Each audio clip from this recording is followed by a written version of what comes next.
आदाब, मैं मीनाक्षी शोरान हाजिर हूँ दुनिया भर की सोशियो पॉलिटिकल और इकोनॉमिक सूरत हाल पर खास प्रोग्राम लेकर। दुनिया मेरे आगे।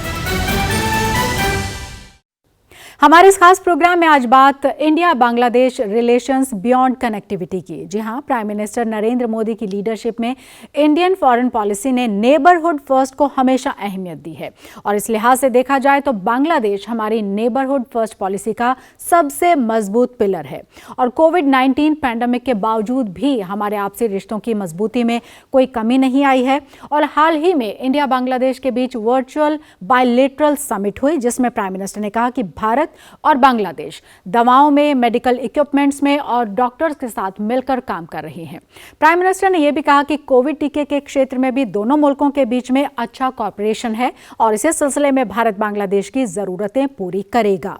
तो हमारे लिए कितना अहम है भारत और बांग्लादेश का इस तरह का ताल्लुकात होना और इससे आगे क्या और उम्मीदें बढ़ती हैं। इसी मौजू पर बात करने के लिए हमारे स्टूडियो में मौजूद हैं दो खास मेहमान। IDSA के senior research fellow Rajiv Nayan ji हमारे साथ मौजूद हैं। Sir, welcome to the studio. और जवाहरलाल नेहरू यूनिवर्सिटी के स्कूल ऑफ इंटरनेशनल स्टडीज़ में साउथ एशियन स्टडीज़ के प्रोफेसर संजय भारद्वाज हमारे साथ मौजूद हैं। Sanjay ji, welcome to the studio. हम आप दोनों ही मेहमानों का खैर मकदम करते हैं और अपनी बातचीत का सिलसिला आगे बढ़ाते हैं। सबसे पहला सवाल मैं संजय भारद्वाज जी आपसे जानना चाहूँगी, क्योंकि ये जो बायलैटरल समिट हुई है इसकी अपने आप में बहुत ज़्यादा इम्पॉर्टेंस है और जैसा हमने अपने शुरुआत में जिक्र किया कि नेबरहुड फर्स्ट पॉलिसी हमारी रही है, लेकिन उस नेबरहुड फर्स्ट पॉलिसी में भी अगर हम बांग्लादेश को देखते हैं तो एक वाकई ये मजबूत पिलर की तरह है और इसमें हम न सिर्फ ग्रोथ हम इसमें धीरे धीरे देख रहे हैं बल्कि फ्यूचर भी हमको बहुत ब्राइट नजर आता है। निश्चित रूप से जो ये वर्चुअल समिट हुआ दोनों प्रधानमंत्रियों के बीच में, ये भारत बांग्लादेश की जो एक मजबूत कड़ी है उसको आगे बढ़ाता है और जो एक और गहरी एक अंडरस्टैंडिंग दोनों देशों के बीच में पैदा करता है। बेसिकली अगर आप देखते हैं कि मोदी जी की जो नेबरहुड फर्स्ट पॉलिसी है, वो नेबरहुड फर्स्ट पॉलिसी में बांग्लादेश कुछ खास बना हुआ है आज तक और मजबूती से बना हुआ है। उसके पीछे जो ओल्ड क्लैचेस हैं वो उनकी भूमिका बहुत महत्वपूर्ण है। पहली बात ये कि भारत का पूर्वी पड़ोसी देश है और अगर देखते हो कि ज्योग्राफिकली आप देखते हैं बांग्लादेश भारत से तीन तरफ से घिरा हुआ है, यानी कि जो उसकी ज्योग्राफिकल कंडीशन है एक कॉम्प्लेक्स इंटरडिपेंडेंसी पैदा करती है और इसका मूल जो है, इसका जो आधार बनता है वो तीन पहचान के आधार पे बनता है। पहला कि अगर बांग्लादेश और भारत के संबंधों को जो निर्धारित करता है उसको कहेंगे एक धार्मिक जो राष्ट्रवाद का है। जो आप देखेंगे कि 1947 में जब भारत का विभाजन हुआ और पाकिस्तान का निर्माण हुआ तो उसमें बांग्लादेश पाकिस्तान का ईस्ट विंग के रूप में सामने आया और उसमें धार्मिक राष्ट्रवाद का एक तरीके से समर्थन किया। लेकिन बंगाली जो वहाँ के बंगाली जो कम्युनिटी है उन्होंने अपने आप में उन्होंने रियलाइज़ किया कि नहीं, हमारी पहचान धर्म के आधार पे नहीं की जा सकती, हमारी पहचान तो सांस्कृतिक है, हम तो बंगाली हैं। और फिर उन्होंने 1952 के बाद खासकर बंगाली राष्ट्रवाद की बात करना शुरू किया और 1971 में बंगाली राष्ट्रवाद के आधार पर बांग्लादेश का निर्माण हुआ। जो बंगाली राष्ट्रवाद है ये बांग्लादेश को भारत से जोड़ता है, नज़दीकी लाता है, क्योंकि हमारा वेस्ट बंगाल है, उधर ईस्ट बंगाल है। दोनों ने 1905 में भी इस बात को मना किया था कि हमारा विभाजन किया जाए। काफ़ी जो बाहरी ताकतें थी या ब्रिटिश ने कोशिश किया कि पार्टीजन कर दिया जाए, कुछ इस्लामिक ताकतें थी उन्होंने पार्टीजन करने की बात की। और 1947 में जब पाकिस्तान का निर्माण हुआ उस वक्त धार्मिक राष्ट्रवाद की एक तरीके से जीत हुई। तो जो धार्मिक ताकतें हैं वो भारत से बांग्लादेश को दूर करती है, ना कि बांग्लादेश को पाकिस्तान को दूर करती है। तो कहने का मतलब ये है कि जो धार्मिक तत्व हैं और जो सांस्कृतिक तत्व हैं और तीसरा एक जो स्मॉल स्टेट सिंड्रोम होता है या जो बांग्लादेश और भारत में जो भौगोलिक असमानताएं साइज के रूप में या मिलिट्री के रूप में या इकोनॉमी के रूप में वो भी एक फैक्टर दोनों देशों के संबंधों को निर्धारित करता है। इस कड़ी में दोनों के जो ओल्ड क्लैशेज हैं वो बहुत मजबूत हैं और खासकर जब अभी ये सबमिट हुआ है उसमें 2-3 बातें उभर के सामने। पहली बात उनके ऊपर हम बात करेंगे सर, और राजीव नयन जी से भी मैं ये जानना चाहूंगी क्योंकि इतिहास हमारा बहुत पुराना है अगर बायलैटरल रिश्तों की हम बात करते हैं बांग्लादेश के साथ, और उसमें इस सबमिट का होना, और उसमें अगर हम हम अगर हिस्ट्री के बियॉन्ड जाते हैं, प्रेजेंट की बात करते हैं और फ्यूचर की बात करते हैं, तो उन सब चीज़ों का एग्जिस्टेंस आप किस तरीके से डिफाइन करेंगे? देखिए, बांग्लादेश आज के दिन में एक बहुत ही महत्वपूर्ण राष्ट्र के रूप में उभरता चला जा रहा है। बांग्लादेश जो देश की तरह एक नया राष्ट्र है। 1971 में उसकी स्थापना की गई, लेकिन संस्कृति उसकी बहुत पुरानी है। प्राचीन संस्कृति और भारतीय संस्कृति के साथ बड़े पुरजोर तरीके से जुड़ा रहा है। जैसे अभी प्रोफेसर भारद्वाज ने बात कही कि हमारी जो बंगाली संस्कृति है, बंगाली संस्कृति बिना बांग्लादेश और चाहे कई पूर्ण हो नहीं सकती है, और इस तरह से इतना जटिल हमारा संबंध है, और उसी संबंध को एक जटिलता ने ही बांग्लादेश का विभाजन भी किया। 1971 में उनका एक नया राष्ट्र बना। उसके पश्चात भारत के साथ जो संबंध हुए, एक दो राष्ट्रों के कहें या दो राज्य कहें, जो कह ले, दो देशों के बीच, वो थोड़े से उथल पुथल भी रहे। और शुरू में तो बहुत अच्छा रहा, हमने काफ़ी सहयोग किया, बीच में थोड़ा उतना अच्छा नहीं रहा। लेकिन 2009 के पश्चात जब से शेख हसीना वाजेद आई, उन्होंने रिश्ते को एक नए आयाम पर ले जाने का प्रयास किया, और निश्चित ही संबंध हमारा एक नए आयाम पे आ रहा है। साथ ही साथ शेख हसीना वाजेद के साथ साथ बांग्लादेश के अंदर की जो नीति आई, उस नीति ने बांग्लादेश को एक नई पहचान दी, और वह नई पहचान ने भारत की जो भारत के आसपास जिसे हम पड़ोसी देश कहते हैं, और कभी कभी एक पॉलिटिकल ज्योग्राफी के टर्म्स में जब इसे हम दक्षिण एशिया भी कहते हैं, जो कि हमें प्रयोग करना धीरे धीरे बंद करना चाहिए, कि ये हमें कहीं ना कहीं दूसरे देशों के समकक्ष चलाने का प्रयास करता है। तो इस दक्षिण एशिया में का भी एक नई संस्कृति का, एक नए बदलाव का द्योतक हुआ। अभी तक जो बाहर के लोग होते थे, उस दक्षिण एशिया का नाम आते के साथ केवल भारत और पाकिस्तान देखते थे। अभी बांग्लादेश ने जिस तरह से आर्थिक प्रगति की है, जिस तरह से इसने लड़ाई लड़ी है इस्लामिक फंडामेंटलिस्ट सबके खिलाफ, जिस तरह से इसने लड़ाई लड़ी है एक नई एशिया के निर्माण के लिए। जब भी हम एक्ट ईस्ट की बात करते हैं, चाहे लुक ईस्ट भी कहते हैं, तो बांग्लादेश एक बहुत ही महत्वपूर्ण कड़ी के रूप में उभर कर आता है। तो इन ऐसे कई कारणों से हम कह सकते हैं कि बांग्लादेश एक बहुत ही महत्वपूर्ण राष्ट्र के रूप में उभरा है। आपने संस्कृति की बात की, देखिए संस्कृति को भारत एक बड़ा ही खूबसूरत आयाम दे रहा है। जैसे आपने वर्चुअल समिट की बात की। वर्चुअल समिट में आप पाएंगे कि जिसे उल्लेखित है कि जो कैपेसिटी बिल्डिंग इवन मेडिकल में किस तरह से मॉडर्निटी और ट्रेडिशन और संस्कृति और इकॉनमी और बाकी साइंस को भी जोड़ा जा रहा है, उसका बड़ा सुंदर उसमें वर्णन है कि कैपेसिटी बिल्डिंग मेडिकल फील्ड में बंगाली लैंग्वेज में की जाएगी, जिससे कि लोगों को सहजता हो, सुलभ से सीख ले। और जब हम बात कर रहे हैं, अभी आप बात हुई थी वैक्सीन की, तो देखिए भारत ने एक देश के लिए एक्सेप्शन किया है कि उसकी जो सीरम जो इंस्टीट्यूट है उसकी वैक्सीन जाएगी जो ऑक्सफोर्ड जेनिका का है, तो वो बांग्लादेश के लिए ही है। यद्यपि थोड़ा सा अप्रीहेंशंस हो रहा था, मिस अप्रीहेंशंस इसे कहेंगे, कि भारत पाबंदी लगाएगा, तो वो फाइजर इधर उधर जा रहे थे। लेकिन अब उन्हें कहा गया है कि आपको दवा मिलेगी, आपको वैक्सीन मिलेगी, हम आपको भारत के तरह ही आपको हम अपना व्यवहार रखते हैं। तो देखिए एक बहुत बड़े कॉन्फिडेंस बिल्डिंग मेजर्स भी से हम कहेंगे। बिल्कुल। और संजय जी, इसी को मैं आगे ले जाते हुए आपसे जानना चाहूँगी, क्योंकि जब हम नेबरहुड फर्स्ट पॉलिसी की बात करते हैं तो नेबरहुड तो हमारा और भी है, इकलौता बांग्लादेश नहीं है। लेकिन 47 से 71 तक आते आते और अब उनका 50th एनिवर्सरी जिस तरीके से वो गोल्डन जुबली एक तरीके से सेलिब्रेट करने जा रहे हैं, और जैसा राजीव जी ने जिक्र किया शेख हसीना का, और यहाँ पर भी हम उसी तरह की स्ट्रॉन्ग लीडरशिप बीते 6 साल से देख रहे हैं। तो ये जो कनेक्ट है, ये दोनों देशों के रिश्तों को और आगे ले जाने के लिए कितना इम्पोर्टेंट फैक्टर आप मानते हैं? देखिए निश्चित रूप से 2021 भारत और बांग्लादेश के संबंधों को मजबूती दे रहा है।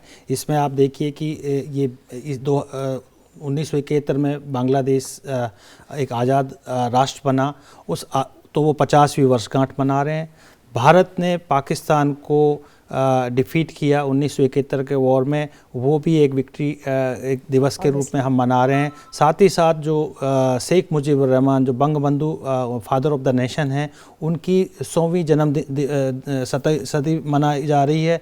इसी के साथ साथ गांधी जी की भी हम 150वीं वर्षगांठ मना रहे हैं। तो आप ये जब देखते हैं कि इसमें खास बात ये देखी जो वर्चुअल समिट में जो प्रधानमंत्री नरेंद्र मोदी और हसीना जी के बीच में हुई, उसमें टैगोर, विवेकानंद, काजी नजरुल और आप ये कहिए कि महात्मा गांधी और शेख मुजीबुर रहमान, इन सब को जो आइकन्स हैं जो दोनों देशों को जोड़ते हैं, चाहे वो रविंद्रनाथ टैगोर हों, आज भी आप देखते हैं कि जो अमार सोनार बांग्ला वो उनका राष्ट्रगान है, वो रविंद्रनाथ टैगोर जी ने लिखा है। तो जो दोनों के देशों के बीच में जो एक सांस्कृतिक जुड़ाव है, जो एक पहचान है, अभी भी वो बरकरार है और उसको सेलिब्रेट कर रहे हैं आज 2021 में हमारी नेबरहुड फर्स्ट पॉलिसी के अम्ब्रेला के नीचे। और भारत ने पूर्णतः कोशिश किया है कि बांग्लादेश के, चाहे वो आर्थिक विकास की बात हो, चाहे बांग्लादेश के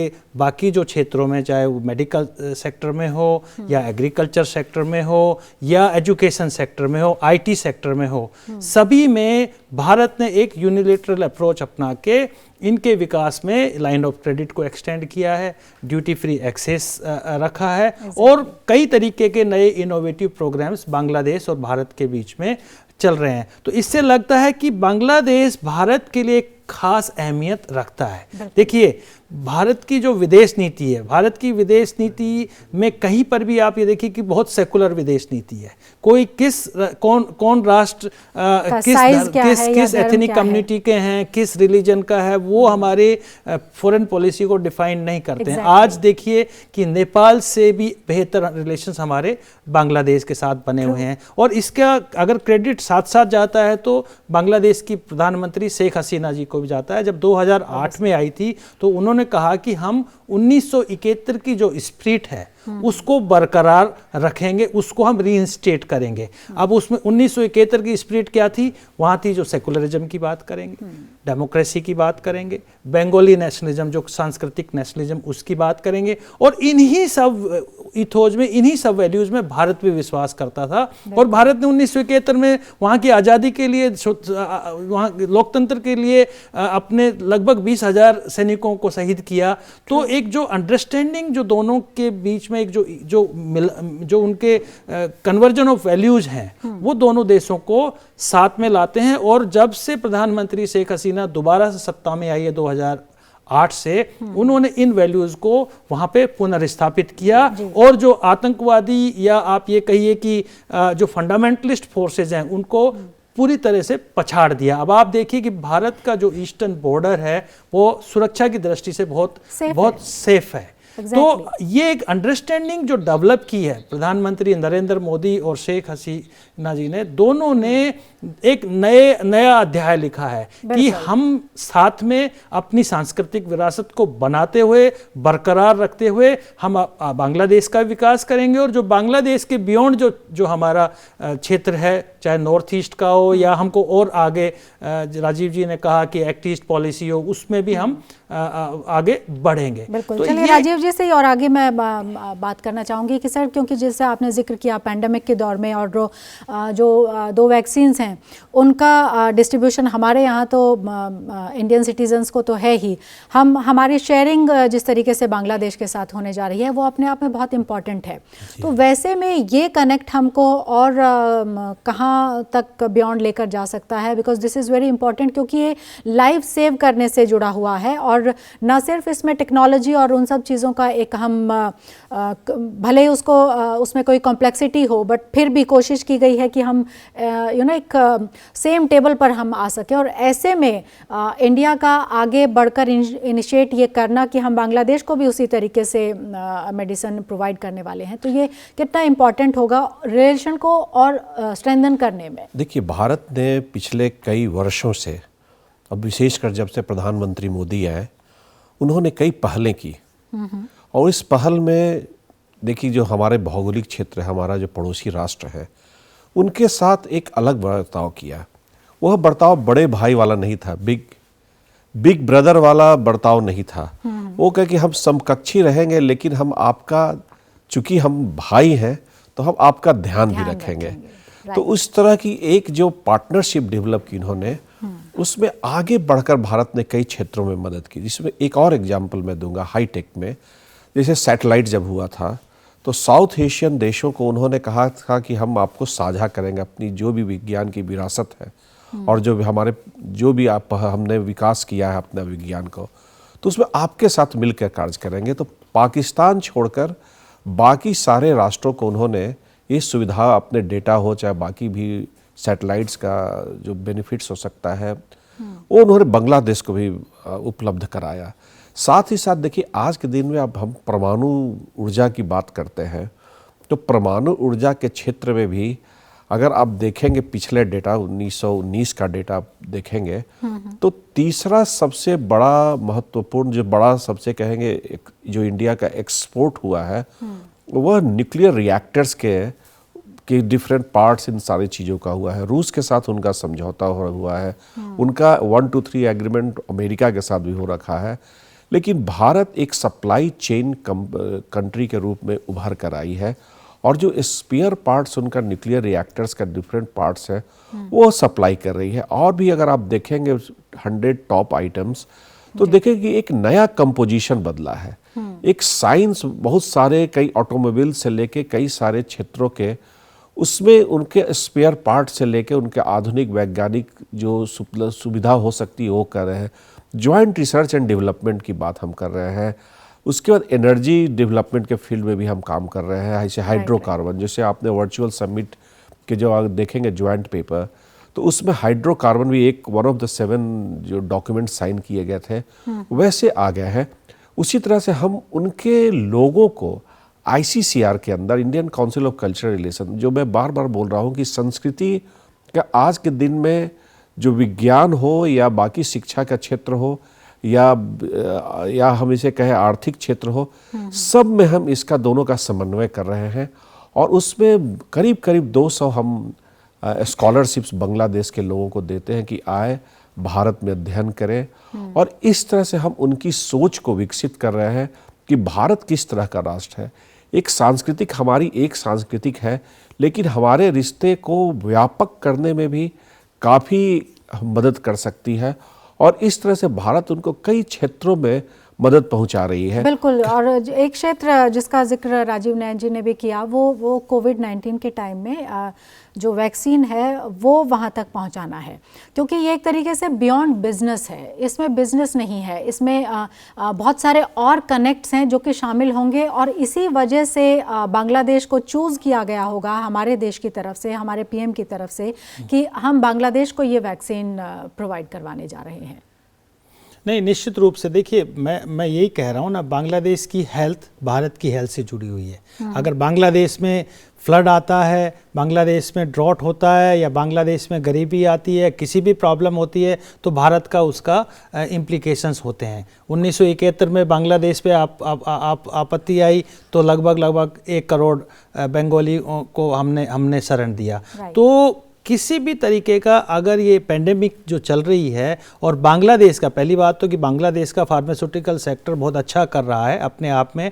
हमने जब मुंबई में बांग्लादेश के प्रोटोकॉल को अपनाया कोविड से फाइट करने के लिए, एक बहुत बड़ा एग्जाम्पल था। उसी ही कड़ी में भारत ने जो वैक्सीन का जो कदम उठाया कि भाई आपके लोगों को हम वैक्सीन प्रोवाइड कराने का एक इंश्योर करते हैं, तो एक क्या है, ये दोनों देशों के बीच में एक कॉन्फिडेंस बिल्डिंग एक मेजर्स है। बड़ी बात बता रहा हूँ कि दुनिया में अगर कोई एक देश दूसरे देश को सबसे ज़्यादा वीज़ा देता है तो वो भारत बांग्लादेश के लोगों को देता है। प्रतिदिन लगभग 4000 वीज़ा इशू होते हैं बांग्लादेशी नेशनल्स को।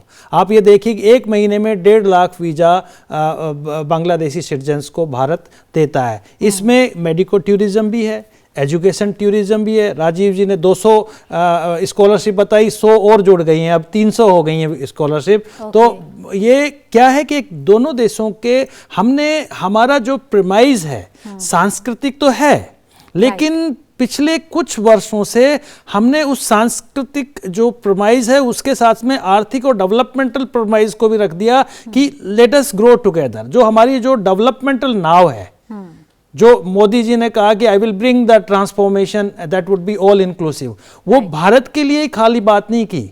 उन्होंने कहा कि उन्होंने रखा पूरे दक्षिणी एशिया के देश एक साथ डेवलप करेंगे, और यही कारण था कि सबसे पहले विजिट भूटान हुई, फिर नेपाल हुई, फिर बांग्लादेश हुई, फिर श्रीलंका हुई। तो हमने रखा कि अगर हमारे पड़ोसी भी साथ साथ ग्रो करते हैं, चाहे वो मेडिकल सेक्टर में हो, साइंस टेक्नोलॉजी में हो, या एग्रीकल्चर सेक्टर में। अभी जो सबमिट हुआ वर्चुअल सबमिट, उसमें एक एग्रीकल्चर पे MOU हुआ है। उसमें हमने क्या किया है कि हम आपको एग्रीकल्चर सेक्टर में इन्वेस्टमेंट भी देंगे, इन्वेस्टमेंट के साथ में हम वहाँ प्रोडक्शन भी करेंगे, और प्रोडक्शन के साथ ये नहीं कि आपका कमोडिटी बिक नहीं रहा, उसके लिए हम सप्लाई चेन भी स्थापित करेंगे। तो यानी कि आपने बांग्लादेश के हर सेक्टर को अपने सेक्टर से जोड़ दिया, ताकि जो कॉम्प्लेक्स इंटरडिपेंडेंसी है उसका नेगेटिव इंप्लीकेशंस ना हो के उसके पॉजिटिव इंप्लीकेशंस हो, फायदे हों, ताकि एक साथ हम विकास कर सके। तो ये जो भावनाएं हैं जो जुड़ी हुई है, मैं एक बात जोड़ना चाहता हूँ।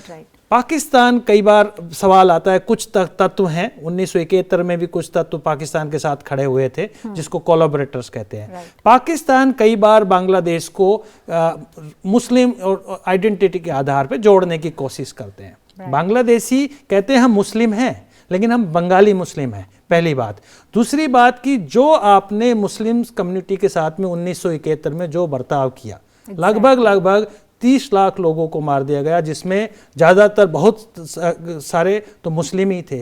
तो और दूसरी बात की जो ट्रीटमेंट भी किया मुस्लिम कम्युनिटी पे, तो आपको सेकंड क्लास मुस्लिम उन्होंने ट्रीट किया। तो कभी भी बांग्लादेश ने अपनी इस्लामिक आइडेंटिटी को नहीं बढ़ाया, इसीलिए पाकिस्तान के साथ आज तक नहीं जोड़ पाया है। और खासकर जब अवामी लीग सत्ता में रहती है, कि आप मुजीबुर रहमान का असैसिनेशन हो, या 1971 का जेनोसाइड हो, या किसी भी तरीके का हो, तो सबसे ज़्यादा तो डैमेज किया वहाँ की जो मुस्लिम जो बंगाली आइडेंटिटी है, बेसिकली जिसको अवामी लीग रिप्रेजेंट करती है, उसको डैमेज किया। तो कभी भी बांग्लादेश और पाकिस्तान एक साथ एक मंच पे नहीं आ सकते। नेचुरल अगर कोई फ्रेंड है बांग्लादेश का, तो वो भारत है, और वो जो यूनिकनेस है जो रिलेशनशिप में, वो बांग्लादेश की और किसी राष्ट्र के साथ नहीं हो सकती, चाहे वो कोई इस्लामिक राष्ट्र हो, या कोई चाइना हो, या कोई अमेरिका हो। नहीं, हमारी एक नेचुरल एक अंडरस्टैंडिंग, एक पहचान है, और उसको बनाए हुए हैं दोनों देशों के